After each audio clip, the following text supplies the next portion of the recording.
Hello ladies and gentlemen, the first video with us for 2016 starts with China shares.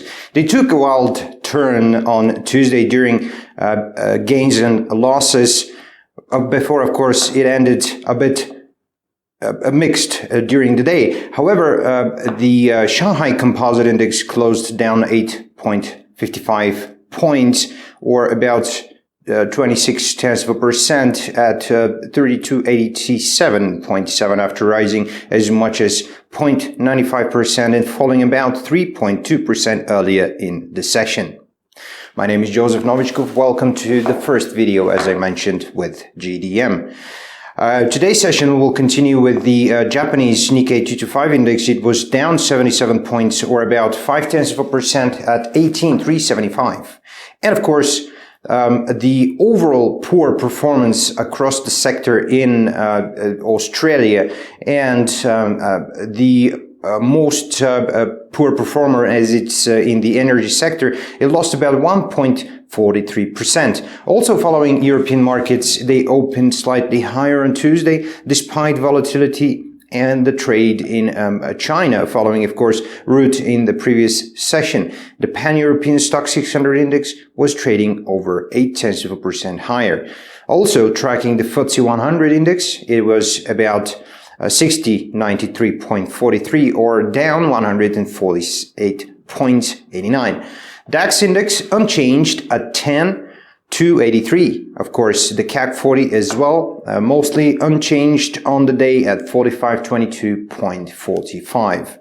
Also, in Japan, the currency over there rose broadly on Monday as financial markets and the turbulence among them sent traders scrambling for the first traditional all-risk currency after a disappointing Chinese factory that sparked a sell-off in global stock markets.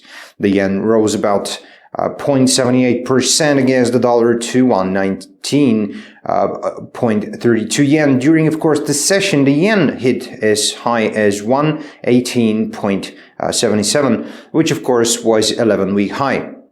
On the other hand, the greenback erased earlier losses against the euro after data showed German inflationary unexpected slowdown in December, bringing the annual rate in 2015 to a record low. The euro was down 0.4% at 1.0827, retreating from the session high of 1.0946. The pound, however's first day of trading of 2016 highlighted the chances where traders are facing the troubles among the losses after economic data failed to tend clarity of the future monetary policy of the BOE. Of course, investors aren't pricing in an increase in interest rates until 2017, even after rates were raised in the US last month. The British currency earlier climbed from its weakest level in more than 8 months versus the dollar, supported by the report that showed mortgages in lending in the UK grew in November by the most since 2008. Only the reverse and of course touched new lows during the day. The pound fell about 0.4% to 1.4682 on Monday's close, and it had earlier reached 1.4663. Gold in the commodity sector added to gains overnight after the surge in prices on Tuesday as escalated geopolitical tensions in the Middle East and the global stock market rout triggered safe haven bids for the metal. Of course, gold had risen about 0.2% only, about to 1075.95 an ounce in early Asian trade. On Monday, the metal jumped about 2.2% to a 4-week high of 1083.30 before ending the day up 1.3%. However, we believe that the safe haven rallies tend to be short-lived, and of course, gold could see the focus shifting back to U.S. monetary policy quite soon. Crude prices in the energy sector rose on Tuesday as Asian stock markets stabilized following heavy losses in the previous session.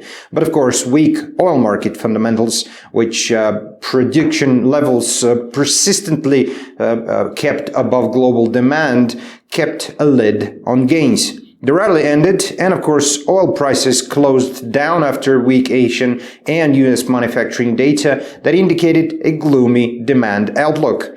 US West Texas Intermediate crude futures were up about 23 cents at 36.99 per barrel. Of course, today, the most important news as a major event is the European zone CPI data at about 10 a.m. GET. So stay tuned. See you next time.